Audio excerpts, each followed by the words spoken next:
Hello and good morning, नमस्ते, सुप्रभात साथियों। मैं दीपक फिर से स्वागत करता हूं आज एक नए सेशन में। जैसे कि साथियों आप सबको पता है अपन स्टार्ट कर रखे हैं दिल्ली पुलिस कांस्टेबल के प्रवेश ईयर पेपर सेट। उन्हीं प्रवेश ईयर पेपर सेट को आगे सुचारू रूप से जारी रखते हुए आज अपन स्टार्ट कर रहे हैं 14/12/2020 की फर्स्ट शिफ्ट का पेपर सेट। सो फ्रेंड अपन स्टार्ट करते हैं अपने पहले क्वेश्चन से। आप भी वीडियो पॉज करके हर एक क्वेश्चन का ईमानदारी के साथ आंसर दें तथा लास्ट में ये भी लिखें कि अपने टोटल कितने क्वेश्चनों का आंसर सही सही दिया है।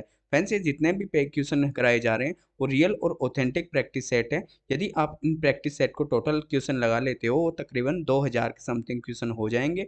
आपके किसी भी प्रकार की समस्या नहीं होगी। अधिकांश स्टूडेंट्स की एक क्वेरी थी कि 2020 में जितने भी क्वेश्चन पूछे गए थे वो काफ़ी लेवल के क्वेश्चन पूछे गए थे। एवरेज 10 स्टूडेंट 5 से 6 क्वेश्चन अटेम्प्ट कर पा रहा था। सो फ्रेंड्स, अपन स्टार्ट करते हैं अपने पहले क्वेश्चन से। आप ही वीडियो पॉज करके हर एक क्वेश्चन का आंसर देने की कोशिश करना। फ्रेंड्स, अपना फर्स्ट क्वेश्चन दे रखा है, 3 ऐसी संख्याएं हैं कि यदि उनमें से किन्हीं दो संख्याओं के औसत को तीसरी संख्या में जोड़ दिया जाए तो योगफल 182, 230, 242 प्राप्त होता है। तो दी गई संख्याओं का औसत क्या होगा? काफी इजी क्वेश्चन है। जब अपन ने ये दिल्ली पुलिस कांस्टेबल के previous year practice set first session start किए थे उसी में सेम यही क्वेश्चन आया था। उसमें अपन बेसिक से बताए थे। अब डायरेक्ट बताता हूँ। तो देखो, थोड़ा बेसिक मैं फिर से बता देता हूँ। जैसे अपनी संख्याएं हैं x plus y plus z, तीन संख्याएं हैं। यदि अपने को एवरेज निकालना है तीनों का तो तीन का भाग दे देंगे, सिंपली यही तो है। ये क्या बोल रहा है? दो संख्याओं के औसत, दो संख्याओं का औसत, यानी कि फर्स्ट ले लेता हूँ x प्लस वाई, क्या औसत, दो संख्याओं का औसत तो दो का भाग लगेगा। तीसरी संख्या में जोड़ दिया जाए तो तीसरी संख्या कौन सी हो गई? जेड। तो तीसरी संख्या में जोड़ दिया जाए तो अपने को ये संख्या प्राप्त हुई, यानी कि मैं लिख देता हूँ, ये फर्स्ट समझा के बता देता हूँ। कितना आया? 182 आया। अब देखो, दो लघुत्तम लूंगा तो यहाँ क्या आएगा? x plus y plus 2z आ जाएगा, क्योंकि ये दो इसके इससे गुना हो जाएगा। बराबर में ये दो जाके इससे गुना हो जाएगा तो इसका सीधा ये दो से गुना होगा तो दो दूनी 4 और 8 दूनी 16 और दो एकम दो और एक 3, तो 364 आ जाएंगे। किसके बराबर? x plus y plus 2z के बराबर। तो सिंपली ये पता चल गया और आगे भी ऐसे ही कर लेना। क्या होगा? y plus Z plus 2x हो जाएगा। तो अपन यहाँ लिख लेते हैं। तो x plus y plus 2z बराबर कितने हो गए? 364। डायरेक्ट करेंगे, इसको भी दो से गुना कर लेंगे तो ये क्या होगा? y plus Z plus 2x हो जाएगा। बराबर कितने होंगे? बराबर होंगे इसके दुगने, तो 23 दूनी 46, यानी कि 460 आ गए। फिर आगे भी कर लेते हैं। तो z plus x plus 2y आगे आ जाएगा इस बार।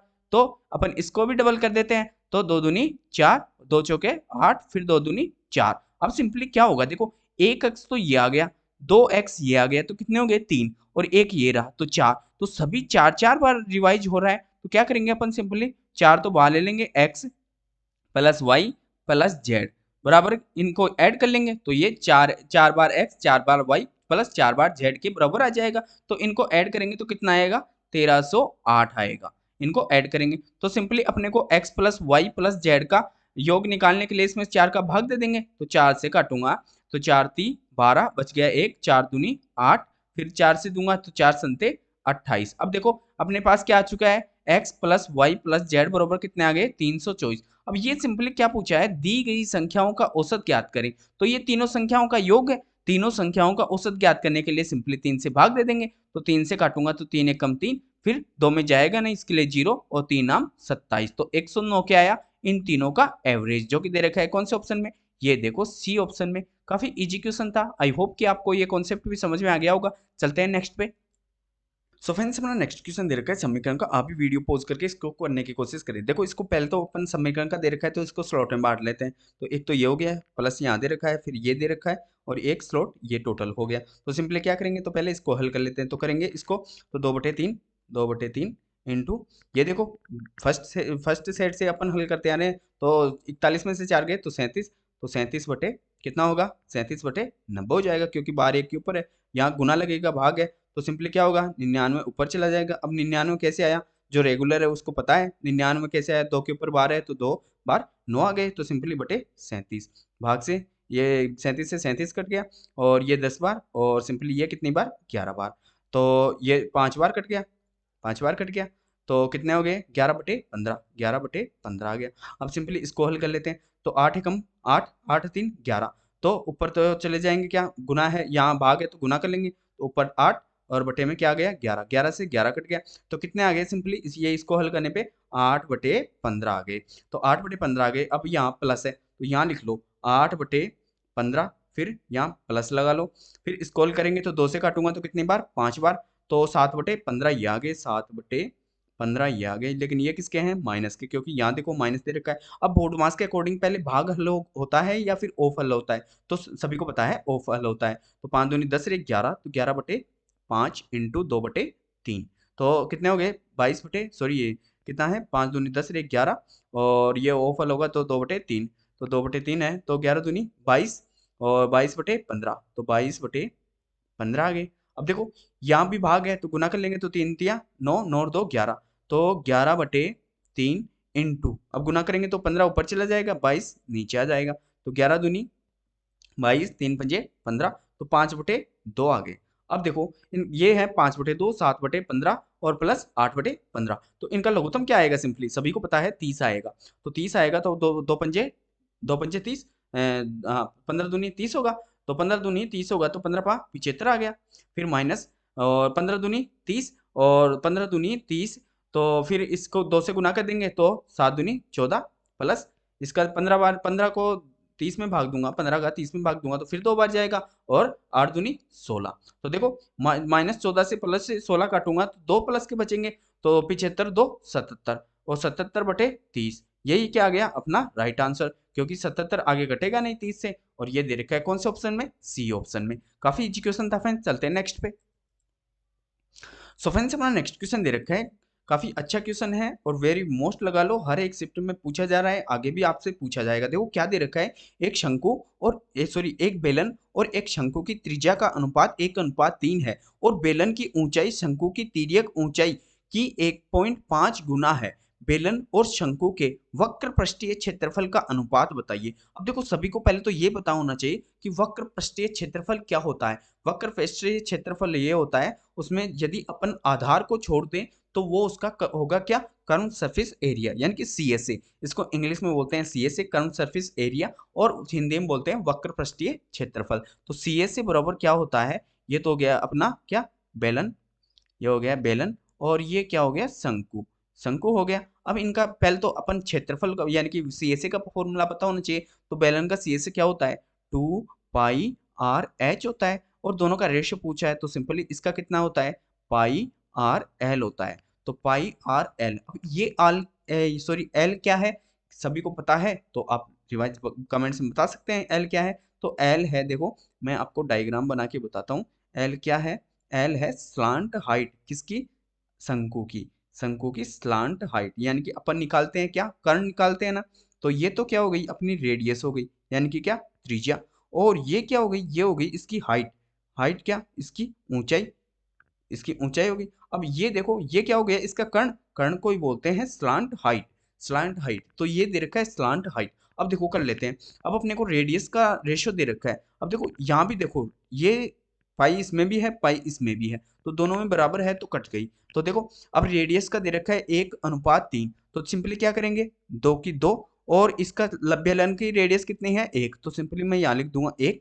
अब एच का मुझे पता करना है, तो यहाँ भी फिर अनुपात में मैं इसकी रेडियस कितनी है 3। अब मुझे एल चाहिए, तो देखो आगे क्या दे रखा है, बेलन की ऊंचाई शंकु की तिर्यक ऊंचाई से, अब देखो डायरेक्टली रेशियो मिल गया, तो शंकु की तिर्यक ऊंचाई कितनी है, यानी कि शंकु की तिर्यक ऊंचाई की कितनी है 1.5 गुना। तो सपोज मैं बेलन को मान लेता हूं, बेलन की हाइट a और शंकु की तिर्यक ऊंचाई b, तो इसके कितना 1.5 गुना है, तो यानी कि 1.5 गुना है, या तो बटे में 10 लगा के कर लो, ये 10 इससे गुना हो जाएगा, तो जो जिसके मल्टीपल में दूसरे का रेशियो होगा, तो सिंपली क्या होगा a/b कितना होगा 3:2 आ जाएगा, 3:2 आ जाएगा। तो a कौन है, ए है बेलन की ऊंचाई, बी क्या है शंकु की तिर्यक ऊंचाई। तो सिंपली क्या करेंगे अपन, यहाँ तो 3 से यहाँ गुना कर दूंगा और 2 को यहाँ गुना कर दूंगा। अब काट लो, 2 से 3 से ये 3 कट गया, 2 से ये 2 कट गया, तो सिंपली क्या बचा 1:1। ये क्या है CSA, दोनों का कर्व सरफेस एरिया का कर्व सरफेस एरिया अपना आ चुका है 1:1, जो कि दे रखा है कौन से ऑप्शन में, सी ऑप्शन में। आई होप कि आपका आंसर भी यही आया होगा। चलते हैं नेक्स्ट पे। सो फ्रेंड्स हमारा नेक्स्ट क्वेश्चन दे रखा है, मान लीजिए कि y 20 से 36 के बीच एक पूर्ण संख्या है। पूर्ण संख्या है, यदि y दो विशिष्ट अभाज्य संख्याओं के का गुणनफल है तो y का मान ज्ञात करें। तो y अपने को y की संख्याओं का मान बताना है कि वो कितनी संख्याएं हो सकती हैं जो वो एक पूर्ण संख्या है। अब तो सभी को पहले तो ये पता होना चाहिए कि पूर्ण संख्या क्या होती है। पूर्ण संख्या होती है 0 से लेके अनंत तक। तो देखो ये अपने को क्या बताना है, 20 से 36 के बीच गुणनफल बताना है, और कैसी, प्राइम नंबर हो, अभाज्य संख्या हो। अभाज्य संख्या हो, ये देखो प्राइम नंबर दे रखा है। तो देखो सोचते हैं, तो देखो 20 से 36 के बीच, तो पहले तो अपने को ये पता होना चाहिए कि 20 से 36 के बीच कौन कौन सी संख्या आती है। तो 21, 22, 23 ऐसे करके के 35, 36 तक आती है। तो देखो सबसे छोटी अभाज्य संख्या, देखो ऐसे क्वेश्चन को करने काफी इजी तरीका बताता हूँ। देखो कैसे करेंगे, अपन पहले लिख लेंगे सबसे छोटी अभाज्य संख्या क्या होगी, 2 होगी। सम यानी कि सबसे छोटी सम अभाज्य संख्या 2 ही होती है। फिर सबसे छोटी विषम, यदि विषम पूछे तो बताएंगे अपन 3। अब देखो 2 है, तो मैं इसको किससे अभाज्य, दोनों अभाज्य संख्या ही होनी चाहिए। ये देखो दोनों अभाज्य संख्याओं का गुणनफल बता रहा है, तो मैं कौन सी अभाज्य संख्या से गुना करूं कि 20 और 36 के बीच आए। तो मैं इसको 5 से गुना करूंगा, क्योंकि 5 भी अभाज्य संख्या है, तो इन दोनों को गुना करूंगा तो 10 बन गए। तो 10 तो इन दोनों के बीच आई नहीं, तो ये गलत हो गया। फिर मैं इसको 2 को 7 से गुना करूंगा, क्योंकि 7 भी अभाज्य संख्या है, तो 7 दूनी 14, फिर भी नहीं आई। फिर इसको 7 के बाद कौन सी आएगी, 8 भी नहीं आती, 9 भी नहीं आती, 10 भी नहीं आती, 11। तो इसको सिंपली मैं 11 से गुना करूंगा। तो 11 से गुना करूंगा तो कौन सी संख्या बन रही है, 22, जो 20 और 36 के बीच आ रही है। तो एक तो मुझे ये संख्या मिल गई। अब दूसरी फिर से 2 ले लेता हूं। अब मैं 11 के बाद कौन सी संख्या आती है भाज्य, 13। तो 13 दूनी 26, तो ये भी मिल गई। फिर 2 को मैं किससे गुना करूं कि मेरी 20 से 36 के बीच संख्या बन जाए। तो 13 के बाद कौन सी अभाज्य संख्या होती है, 17। तो फिर 34 आ गई ना दोनों के बीच। आगे मैं ले नहीं सकता, आगे कौन सी आएगी, 19। 19 को 2 से गुना करूंगा तो 38। तो 38 तो आगे चलेगी। अब सिंपली उठाएंगे सेकंड। सेकंड कौन सी है, 3। तो मैं 3 को किससे गुना करूं कि मेरा 20 से 36 के बीच आ जाए। तो मैं 3 को गुना करूंगा, 7 से गुना करूंगा, तो 7 × 21, तो एक तो ये मिल गई। फिर 3 को मैं किससे गुना करूंगा, 11 से। तो 11 × 3 = 33, ये भी बीच में आ रही है। अब आगे 13 से गुना करूंगा तो 13 × 3 = 39, तो ये तो कट गई। अब देखो 3 के बाद कौन सी आएगी, 5 आएगी। अब मैं 5 को किससे गुना करूं, 5 को मैं 7 से गुना करूंगा, तो 7 × 5 = 35, ये आ गई एक तो बीच में। और 5 को मैं 3 से गुना करूंगा, 15, तो ये तो आएगी नहीं। और आगे गुना करूंगा किससे, 11 से। तो 5 × 5 = 25, सॉरी 11 × 5 = 55, तो 55 तो इन दोनों के बीच नहीं है। अब देखो कितनी संख्याएं बनी, 1 2 3 4 5 6, ऐसे 6 पेयर बने, जो कि दे रखा है कौन से ऑप्शन में, ये देखो सी ऑप्शन में दे रखा है। काफी मोस्ट क्वेश्चन है, आगे भी आपको हर एक शिफ्ट में भर भर के ऐसे क्वेश्चन मिलेंगे। आप इसी प्रकार से करें, इसका बेसिक कोई फॉर्मेट नहीं है। चलते हैं फ्रेंड्स नेक्स्ट पे।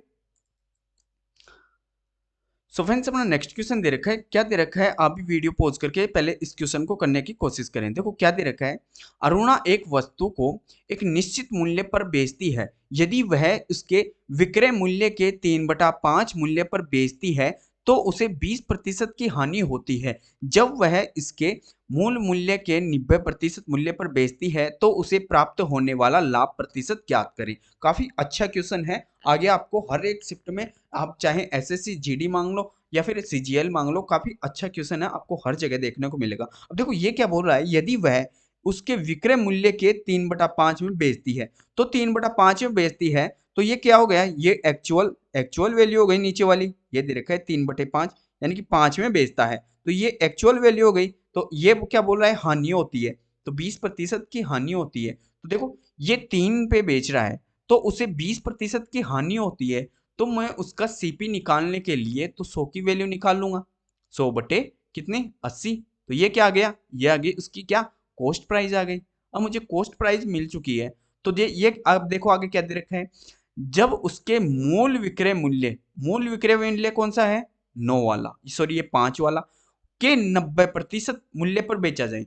90% मूल्य यानी कि 5 × 90/100 इस पे बेचा जाए। तो ये बोल रहा है कि प्राप्त लाभ, तो लाभ क्या होता है, ये क्या हो गया, इस पे बेचा जाए तो ये हो गया एसपी। तो लाभ क्या होता है, एसपी माइनस सीपी यही तो होता है, ये तो होता है लाभ, प्रॉफिट। और इसी को प्रॉफिट प्रतिशत ज्ञात करने के लिए एसपी माइनस सीपी बटे सीपी इंटू 100। अब देखो एसपी से जिसको पता नहीं है वो तो हो गया विक्रय मूल्य, और ये हो गया क्या, क्रय मूल्य, और बटे में प्रॉफिट ज्ञात करने के लिए, प्रॉफिट प्रतिशत ज्ञात करने के लिए सीपी से भाग देते हैं, इंटू 100 कर देते हैं, सिंपली अपने को मिल जाएगा। अब देखो इसको भी हल कर लेते हैं, तो 0 से 0 और 5 दूनी 10, तो कितना आ गया 9 बटे अपने कितना आ गया 9 बटे 2 आ गया, 9 बटे 2 क्या आ गया अपना एसपी। और इसमें से क्या घटा दूंगा, इसमें से घटा दूंगा सीपी, तो ये प्रॉफिट आ जाएगा ना।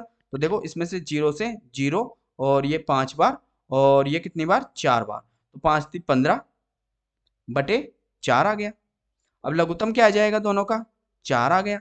तो देखो 2 दूनी 4, 9 दूनी 18 माइनस 15, ये तो आ गया। अब ये क्या आ गया, ये क्या बच गया अपने पास, 3 बटे 4 क्या आ गया, ये बच गया मेरे पास प्रॉफिट। अब देखो मुझे प्रतिशत में बताना है, तो सिंपली इसमें किसका भाग दे दूंगा, सीपी का। सीपी कितना है, सीपी मेरा दे रखा है 15 बटे 4, तो 15 बटे 4 का मैं भाग दूंगा और गुणा कर दूंगा किससे, प्रॉफिट प्रतिशत के लिए 100। तो क्या करूंगा 3 बटे 4 इंटू 4 बटे 15 इंटू 100, यही तो आ गया। ये ऊपर जाएगा तो ऐसे हो जाएगा, 4 से 4, 3 से कटेगा तो 3 पंजे 15, 5 से काटूंगा तो 5 दूनी 10, यानी कि 20% क्या आ गया अपना प्रॉफिट, जो कि दे रखा है कौन से ऑप्शन में, सी ऑप्शन में दे रखा है। काफी अच्छा क्वेश्चन है, आप इसको बार बार रिवाइज कीजिए, ऐसे क्वेश्चन आपको हर एक एग्जाम में देखने को मिलेंगे। चलते हैं नेक्स्ट पे।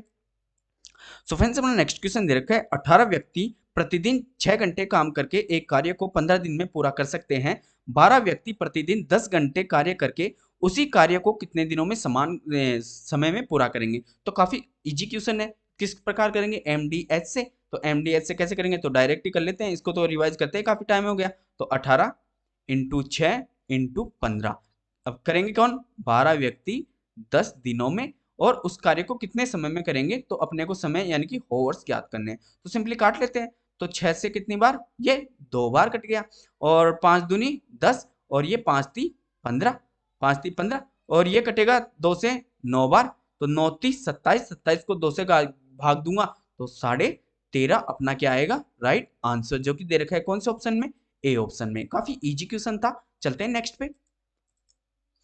सो फ्रेंड्स अपना नेक्स्ट क्वेश्चन दे रखा है, काफी अच्छा क्वेश्चन दे रखा है, और दिल्ली पुलिस की यदि आप जिनको जॉब चाहिए वो ब्रॉड एंड स्ट्रीम के ये पर्सन वाले को आप बारीकी से निकालें, क्योंकि आप हर एक सेट में देखते आ रहे हैं कि काफी लेवल के क्वेश्चन पूछ रहा है। देखो क्या दे रखा है, क्या दे रखा है, एक नाव को जलधारा प्रवाह की विपरीत दिशा में 8.4 किलोमीटर जाने में 14 मिनट समय लगता है। यदि नाव की चाल जलधारा के प्रवाह का अनुपात 6:1 है, तो जलधारा के प्रवाह की दिशा 33.6 किलोमीटर जाने में नाव को कितना समय लगेगा, और ये भी बताना है किसमें, मिनटों में बताना है। तो देखो ये दे रखे है मुझे समय, तो टाइम बराबर क्या होता है, पहले तो ये पता होना चाहिए, डिस्टेंस अपॉन स्पीड होता है। टाइम बराबर होता है डिस्टेंस अपॉन स्पीड। अब देखो मुझे नाव की चाल और जलधारा की चाल मुझे दे रखा है किसमें, रेशियो में दे रखा है, तो ये हो गई 6x और ये हो गई, सिंपली मैं इसको x मान लूंगा। तो देखो ये क्या दे रखा है, नाव को जलधारा की प्रवाह की विपरीत दिशा में, तो विपरीत दिशा में क्या होगा, x माइनस वाई हो जाएगा, यानी कि नाव की चाल में क्या घट जाएगी, जलधारा की जलधारा प्रवाह की चाल घट जाएगी। तो सिंपली अपन ज्ञात कर लेते हैं, तो देखो 8.4 8.4 ये क्या है किलोमीटर, तो सिंपली किसका भाग दे देंगे, तो देखो ये है 6x में से x गया तो 5x बराबर, टाइम बराबर दे रखा है कितना 14 बटा, अब 60 कर देंगे क्योंकि यूनिट बराबर कर देंगे। तो देखो मैं एक पॉइंट इस ये यानी कि ये पॉइंट हटेगा तो सिंपली यहाँ जीरो लगा दूं, इस जीरो से ये जीरो कट गया और 14 से काटूंगा तो 14 6 84, तो ये क्या हो गया 5x बराबर कितना हो गया 6 6 36 हो गया। तो देखो मैं इसका 5 का भाग दूंगा तो 5 से काटूंगा तो कितनी बार कटेगा, 5 अंते 35 और फिर बच गया कितना 2, 5 दूनी 10, यानी कि x का मान कितना आ गया 7.2। अब देखो आगे क्या पूछा है, तो जलधारा प्रवाह की दिशा में, प्रवाह की दिशा में यानी कि x प्लस वाई, ये तो पूछा है। प्रवाह की दिशा में 36.6 किलोमीटर में नाव को कितना समय लगेगा, फिर से यही फॉर्मूला लग गया ना, टाइम बराबर डिस्टेंस अपॉन स्पीड। तो सिंपली अपने को डिस्टेंस तो बता दिया कितना है 33.6। अब देखो अपने को क्या निकालना है, यानी कि अपने को ये x का मान तो पता चल ही गया 7.2, तो सिंपली क्या करेंगे अपन, इसके ये एक रेशियो बराबर कितना है 7.2, तो सिंपली 6 से गुना करूंगा तो 6 दूनी 12 और 6 संते 42 और 1 43। तो 43.2 क्या आ गई नाव की चाल और 7.2 क्या आ गई जलधारा की चाल। तो आगे कर लेते हैं अपन। अब अपन आसानी से आगे कर लेते हैं। अब चलो आप भी वीडियो पॉज करके ऐसे क्वेश्चन को खुद से हल करने की कोशिश करें। तो सिंपली ये बोल रहा है प्रवाह की दिशा में तो दोनों क्या होती हैं जुड़ जाती हैं, तो दोनों को ऐड कर देंगे। तो दो ये 0.2 और 0.2 ऐड करूंगा तो 0.4 और 7 3 10 की 0 और फिर 4 1 5 तो कितने आ गए 50.4। अब देखो अपने को किस में पूछा है मिनटों में, तो सिंपली 60 का गुणा कर दो तो एक पॉइंट से एक पॉइंट कट गया। तो देखो 6 से काटूंगा 6 एकम 6 और ये कट गया 6 6 6 36 और 6 अंटे 48 और 6 चौक 24 तो कितनी बार 84 बार कट गया। तो देखो मैं 84 को यानी कि इस लास्ट 4 से आप देख चेक कर लो, मैं इस 4 को किससे गुना करूँ कि लास्ट में 6 बने 4 से गुना करके देख लो। तो देखो 4 चौक 16 और 4 अंटे 32 1 33 तो ये कितनी बार कट रहा है 4 बार कट रहा है। तो सिंपली मैं 4 को 10 से गुना करूंगा तो 40 मिनट क्या आ गई 40 मिनट क्या आ गई ये आ गई जल धारा के प्रवाह में 33.6 किलोमीटर की दूरी नाव कितना समय में तय करेगी। ये अपना क्या आ चुका है टाइम, जो कि दे रखा है कौन से ऑप्शन में, ये देखो सी ऑप्शन में दे रखा है। काफी अच्छा क्वेश्चन है, आप बार बार रिवाइज कीजिए इस क्वेश्चन को। चलते हैं नेक्स्ट पे। सो फ्रेंड्स हमारा नेक्स्ट क्वेश्चन दे रखा है, क्या दे रखा है आप भी वीडियो पॉज करके पहले खुद से हल करने की कोशिश करें। तो क्या दे रखा है रेखा अपनी आय यानी कि रेखा अपनी मासिक आय का 75% खर्च कर देती है यदि मासिक आय 15% वृद्धि होती है और वह अभी भी पहले जितना धन बचाती है तो उसके खर्च में कितने प्रतिशत वृद्धि होगी। तो काफी अच्छा क्वेश्चन है और काफी इजी क्वेश्चन है। तो देखो पहले तो सभी को ये पता होना चाहिए कि आय बराबर क्या होता है। तो इनकम बराबर होता है एक्सपेंडिचर प्लस सेविंग, यानी कितने मैंने खर्च किए और कितने मैंने बचाए। अब देखो ये क्या बोल रहा है वह अपनी आय का 75% खर्च करता है। तो 75% खर्च करता है तो बचाता कितना है बचाता शेष 25 बताता है और टोटल मैंने 100 मान लिए। अब देखो मासिक आय में 15% की वृद्धि हो गई तो इसमें 15% की वृद्धि कर दूंगा तो कितने हो गए 115 हो गए, सिंपली यही तो हुआ।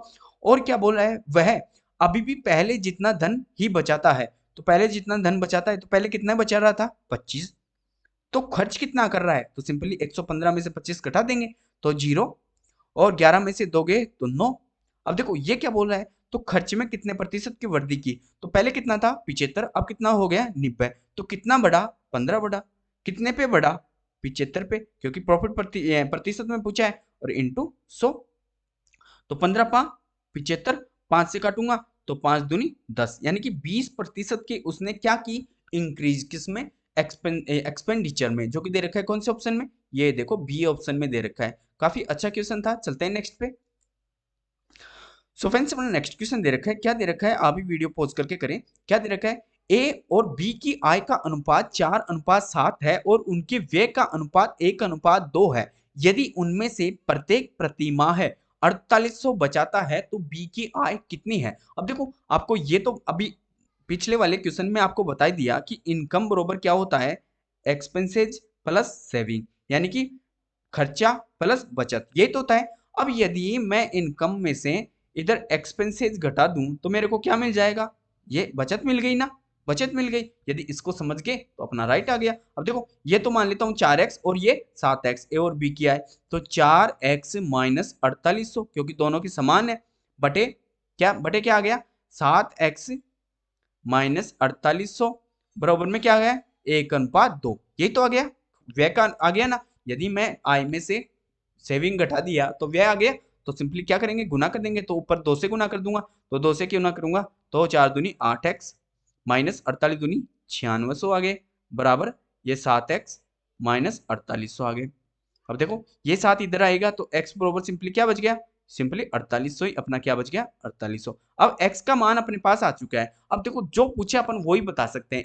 इस प्रकार से करने से क्या ये फायदा है अपना। अब क्वेश्चन में कुछ भी पूछ लो, अब इसमें तो काफी इजी पूछा है। ये पूछा है बी की आय तो बी का रेशियो कितना है 7 तो सिंपली इसको 7 से गुना कर देंगे। तो 7 से गुना करूंगा तो 2 जीरो तो लास्ट में आएंगी और 7 8 56 यानी कि 600 आएंगे। अब 600 किस ऑप्शन में है एकमात्र इसी ऑप्शन में है। चाहो तो आगे गुना कर लो 7 चौक 28 28 और 5 33 तो 33,600 अपना क्या आ गया राइट आंसर। अब देखो इसका करने से क्या फायदा है आपको बताता हूँ। यदि अपने को डिफरेंस पूछता तो डायरेक्ट रेशियो का डिफरेंस करते 3 और 3 को 48 से गुना करते तो अपन वो बताते। ए का पूछता सिंपली एक्स के मान को ए से गुना करता है। यदि दोनों का योग पूछता 7 और 3 11 और फिर 11 को 48 से गुना कर देते। तो चलते हैं नेक्स्ट पे, आपको कुछ भी पूछे आप इसी प्रकार से कर सकते हैं। चलते हैं नेक्स्ट पे। सो फ्रेंड्स हमारा नेक्स्ट क्वेश्चन दे रखा है, क्या दे रखा है, एक दुकानदार किसी वस्तु के अंकित मूल्य पर 10% 20% की दो क्रमागत छूट देते हुए वस्तु के बेचकर 8% का लाभ अर्जित करता है। वस्तु का अंकित मूल्य उसके लागत मूल्य से कितने प्रतिशत अधिक है। अब देखो अपन जैसे जिस प्रकार करते आ रहे हैं रेशियो मेथड से, आज इस क्वेश्चन को भी अपन उसी प्रकार से करेंगे। तो देखो डिस्काउंट किस पे देता है, डिस्काउंट देता है अंकित मूल्य पे यानी कि मार्केटिंग प्राइस और एसपी के कंपेयर में, और लाभ होता है हमेशा हमेशा किसमें, क्रय मूल्य और विक्रय मूल्य में। अब एमपी तो क्या है, अंकित मूल्य, और एसपी क्या है, विक्रय मूल्य। सीपी क्या है, क्रय मूल्य, और एसपी क्या है, विक्रय मूल्य। अब कर लेते हैं। देखो ये क्या बोल रहा है, 10% की छूट, 20% की दो क्रमागत छूट। तो देखो कर लेते हैं। तो दो क्रमागत छूट है, तो दो क्रमागत छूट आ गई तो सिंपली या तो आप किस फॉर्मूले से करते हो, plus minus A plus minus B plus minus A into B बटे 100 से कर सकते हो, या फिर डायरेक्ट आप ऐसे भी कर सकते हो 100। अभी देखो आपको बता देता हूँ कैसे कर सकते हो। 100 इंटू 10 की तो 90/100 इंटू फिर कितने की 20 की तो 80/100। अब किसी भी प्रकार से कर सकते हो, या फिर किस प्रकार से कर सकते हो, फ्रैक्शन मेथड से। तो 10 की फ्रैक्शन वैल्यू 1/10, तो 10 से कितने हो गई 9, फिर 20 की कितनी होती है 1/5, तो 5 से कितने हो गई 4 हो गई, ये तो हुआ ना। तो इसको गुना कर लूंगा तो 50 हो गया, और इसको गुना करूंगा 9 चौक 36 हो गया। तो आगे भी काटो तो 25 आ गया, और इसको काटूंगा तो कितना आ जाएगा, ये आ गया, सॉरी हाँ ये आ गया 18। तो 25:18, तो आप ये भी लिख सकते हो 25:18 भी लिख सकते हो। देखो इस मेथड से भी आएगा और इस मेथड से भी आएगा, और उस मेथड से ए प्लस बी और ए minus sorry A plus minus A plus minus B और plus minus A into B बटे 100 उस मेथड से भी आएगा। अब देखो अपने को ये इन दोनों का रेशियो मिल चुका है। अब देखो सिंपल क्या करेंगे, 8% लाभ, तो इसकी फ्रैक्शन वैल्यू क्या होगी 2/25 होगी। तो लाभ है तो 25 से कितने में बेच दिया, 27 में बेच दिया। अब देखो यहाँ मुझे एसपी मिल रहा है 18 और यहाँ मिल रहा है 27, तो ये तो गलत हो गया। तो सिंपली इसको मैं 3 से गुना कर दूंगा, तो इसको 3 से गुना करूंगा तो इसको 2 से गुना कर दूंगा। तो 18 3 54 और 27 दूनी 54, तो दोनों जगह बराबर हो गया। जब रेशो में एक साइड किसी से गुना करते हैं तो सिंपली दूसरी साइड भी उसी से गुना करना पड़ेगा। तो यहाँ भी मैं 3 से गुना कर दूंगा। अब मुझे रेशो मिल गया, तो एमपी एसपी और सीपी तीनों का रेशियो मिल गया। तो 25 75 और एसपी 18 54 और सीपी कितना हो गया 25 दूनी 50 हो गया।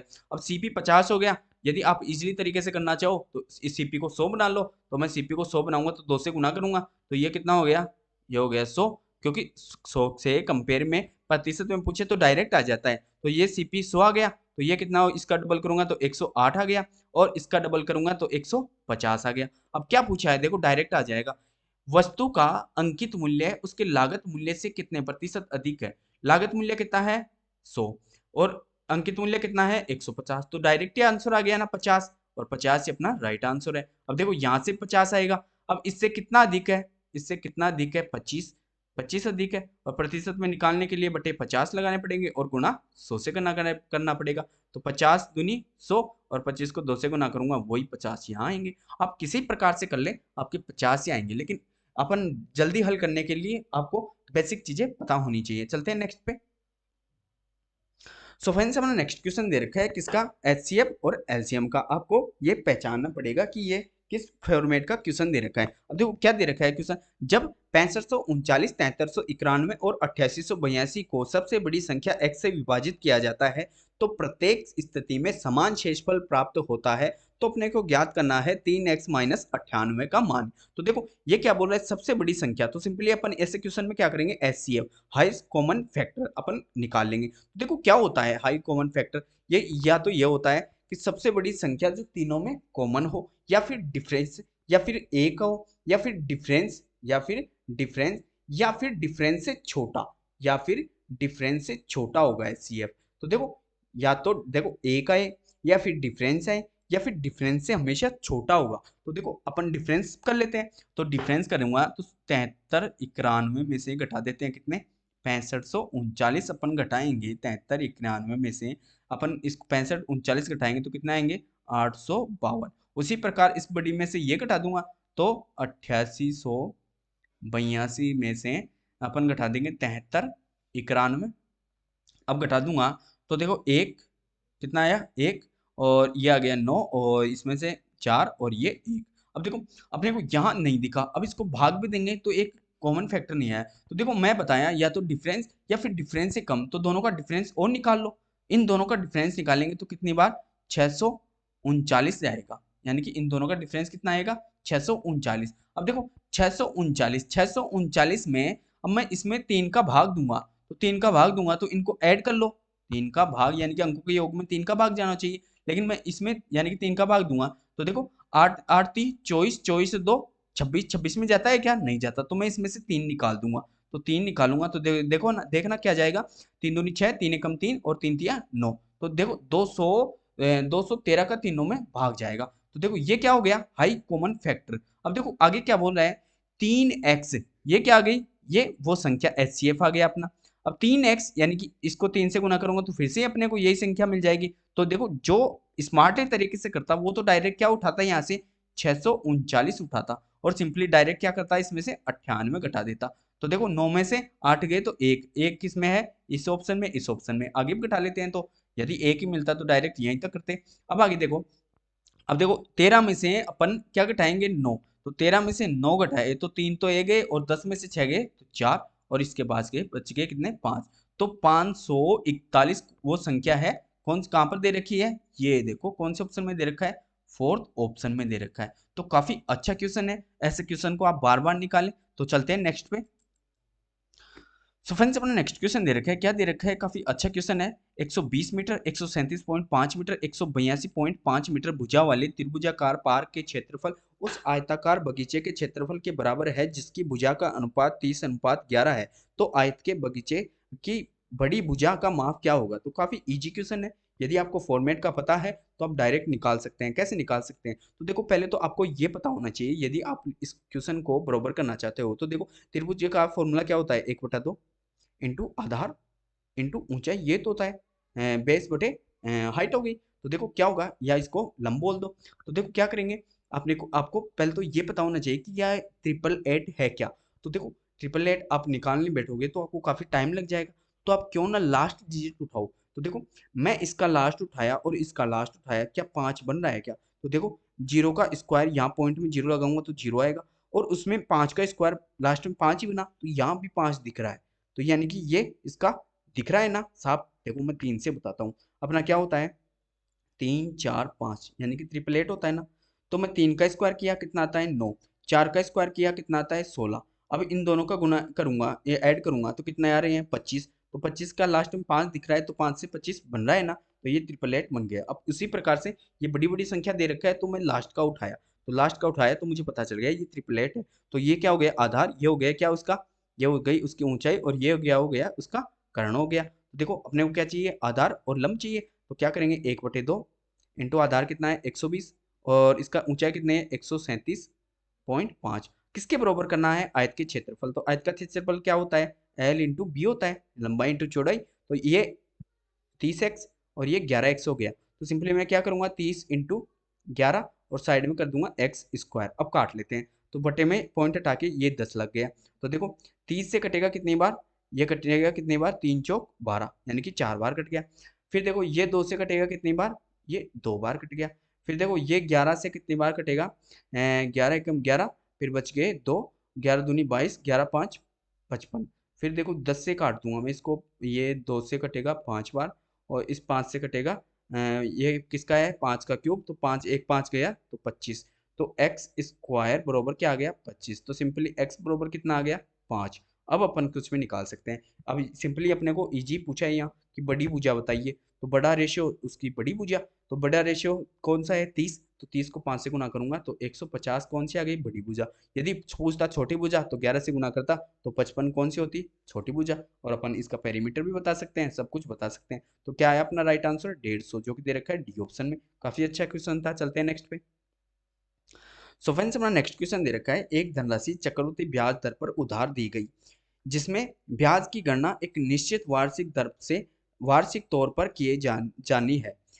वह 3 वर्ष मूल धनराशि 72.8 अधिक हो जाती है, यदि ब्याज की गणना अर्धवार्षिक रूप से की जाती है तो ब्याज पर 9,000 की धनराशि पर 1/1/2 वर्ष में चक्रवृद्धि ब्याज कितना होगा। अब काफी इजी क्वेश्चन है, केवल लैंग्वेज बड़ी दे रखी है। यदि आपको मैं जिस प्रकार रटा रखा हूँ, यदि स्टूडेंट्स को पता है तो आप इजीली तरीके से करते हैं। तो देखो कैसे करते हैं। ये क्या दे रखा है, ये 72.8 देखते ही आपके माइंड में आना चाहिए, क्योंकि मैं बार बार रटा चुका हूँ। तो देखो सीआई में क्या होता है, 10% का 3 वर्ष का होता है 33.1 होता है। उसी प्रकार 20 का कितना होता है, 72.8 होता है। 72.8 होता है ना, तो क्या हो गई 20%। तो अपनी रेट कितने आ गई, 20% आ गई। अब देखो क्या दे रखा है अपने को, यहाँ देखो अर्धवार्षिक रूप से अपने को आगे करनी है। तो अर्धवार्षिक रूप से दर तो हो जाती है आधी, तो रेट अब नहीं कितनी हो गई, रेट हो गई 10, और टाइम क्या हो जाता है, दुगना। अब टाइम कितना दे रखा है, 1.5 वर्ष, तो कितना हो जाएगा इसका दुगना, 3 वर्ष हो जाएगा। अब सिंपली अपन बता सकते हैं, तो अपन रेट आ गई 10%, तो ये हो गया मेरा प्रिंसिपल, ये हो गया अमाउंट। तो 10% की फ्रैक्शन वैल्यू 1/10, तो 10% से एकदम ईजी हो जाता है, 10 से 11। फिर दूसरे वर्ष भी 10 से 11, फिर तीसरे वर्ष भी क्या होगा, 10 से 11। 10 का क्यूब 1,000, 11 का क्यूब 1331, और इंटरेस्ट बताना है तो दोनों का डिफरेंस कितना, 331। 1,000 बरोबर कितने हैं, 9,000। तो 3 जीरो से 3 जीरो कट गई, 1 के बरोबर, तो सिंपली 9 से इसको गुना कर देंगे। तो 9 से गुना करूंगा तो 9 एकम 9, 9 3 27, और 9 3 27 2 29। तो 2979 कौन से ऑप्शन में दे रखा है, ये देखो डी ऑप्शन में दे रखा है। तो काफी अच्छा क्वेश्चन है, काफी इजी क्वेश्चन है। आप जो बताता हूँ उस पर ध्यान दीजिए, नोट्स कीजिए। चलते हैं नेक्स्ट पे। सो फ्रेंड्स अपना नेक्स्ट क्वेश्चन दे रखा है, एक कार का मूल्य बाइक के मूल्य से 300% अधिक है। यदि कार के मूल्य में 10% की वृद्धि होती है और बाइक के मूल्य में 30% की वृद्धि होती है, तो 4 कार और 5 बाइक के मूल्य में हुई वृद्धि ज्ञात करें। तो अपने को टोटल 4 कारों और 5 बाइक के मूल्य में कितनी वृद्धि हुई, तो सिंपली अपन ज्ञात कर लेते हैं। ये हो गई कार और ये हो गई बाइक। तो देखो ये अधिक बोल रहा है, अधिक बोल रहा है, तो देखो ये 300% अधिक, तो मैं इसको 100 मानूं तो 300% अधिक, तो क्या कितने की है, 400 की, ये तो आना। अब देखो क्या बोल रहा है, कार के मूल्य में 10% की वृद्धि, तो एक कार का 400 रुपए है, तो 10% की वृद्धि तो 440 हो जाएगी ये बढ़ के। और उसी प्रकार बाइक में 30 की तो ये कितनी हो गई, सिंपली 130 हो गई। अब 4 तो ये खरीद रहा है और 5 ये खरीद रहा है, तो इनका एसपी आ गया। यानी कि ये क्या बोल रहा है, 4 कार और 4 बाइक खरीदा है। तो देखो इसको 4 से गुना करूंगा, 0, 4 चौक 16, और 4 चौक 16 एक 17, और 13 पंजे 65, 650। इन दोनों को ऐड कर दो, तो ये तो क्या हो गई, इनकी बढ़ी हुई वैल्यू आ जाएगी। 0 6 5 11, और 6 दूनी 12, एक 13, और एक 14 आ गई, और एक ये 2, तो 2410 आ गया। और वैसे इन 5 का सीपी एक्चुअल में कितना था, तो इसको भी मैं 4 से गुना कर दूं और इसको मैं 5 से गुना कर दूं। तो 4 से गुना करूंगा तो 4 चौक 1600, और 500 2100 आ गया। तो इसमें से 2100 घटा दूंगा, वही तो कमियां वृद्धि आएगी। तो 2100 घटाऊंगा तो कितने आ गए, 310 आ गए। तो 310 आ गए, तो किसके कंपेयर में, 2100 के कंपेयर में। तो प्रतिशत ने पूछा है तो 100, 2 जीरो से 2 जीरो कट गई, तो 21 से भाग दूंगा तो पहले तो एक बार जाएगा, और बच गए कितने, 10, तो 100 बच गए। अब 100 में कितनी बार जाएगा, तो 21 चौक 84, और 21 पंजे 105 होते हैं, तो 4 बार जाएगा। तो देखो अब आगे आप भाग ना दी, अब ये यदि आप आगे भाग देंगे तो ये एक मूर्खता होगी, क्योंकि आप ऑप्शन देखें, 16, 15, 13, 14, 14 मिल गया, आंसर लगाओ और चलो नेक्स्ट पे। बस काफी इजी क्वेश्चन था, चलते हैं नेक्स्ट पे। सो फ्रेंड्स अपना नेक्स्ट क्वेश्चन दे रखा है, क्या दे रखा है, एक निश्चित धनराशि समान वार्षिक साधारण ब्याज दर पर 3 वर्ष में 10,755 और 6 वर्ष में 12,510 हो जाती है, तो 8,500 पर पहले वाली ब्याज दर दुगने ब्याज दर पर 4/2/5 वर्षों में साधारण ब्याज ज्ञात करें। अब देखो यहाँ भी ध्यान दे, दुगनी, तो अब सिंपली अपन निकाल देखते हैं। तो डायरेक्ट लिखेंगे 6 वर्ष में कितने, 12,510, उसी प्रकार 3 वर्ष में कितना, 10,755। तो सिंपली घटा लेते हैं, तो 3 वर्ष में कितना, घटाएंगे तो 5, और फिर 10 में से 5, और फिर यहाँ कितने बच गए, अब यहाँ बच गए 4, 14 में से 7 गए तो 7, और यहाँ कितना बच गया, सिंपली 1। तो 3 वर्ष का मिल गया, तो सिंपली इसमें से मैं 3 का घटा दूंगा, 1750, तो मुझे क्या मिल जाएगा, मुझे मिल गया क्या, मुझे मेरा प्रिंसिपल मिल गया, यानी कि मूलधन। तो इसमें से घटाऊंगा तो मूलधन निकाल लेते हैं, क्योंकि अपने को दर निकालनी पड़ेगी, क्योंकि ये बोल रहा है पहले से दुगनी। तो दर निकालने के लिए दर बरोबर क्या होता है, रेट बराबर होता है SI इंटू 100 बटे प्रिंसिपल इंटू टाइम होता है, ये तो होता है। तो रेट ज्ञात करने के लिए, अब देखो रेट ज्ञात करने के लिए प्रिंसिपल चाहिए, तो दोनों को घटाऊंगा तो कितना आएगा, 0 0 0 और 10 में से गया 9, ये 9,000 क्या आ गया, मुझे प्रिंसिपल आ गया।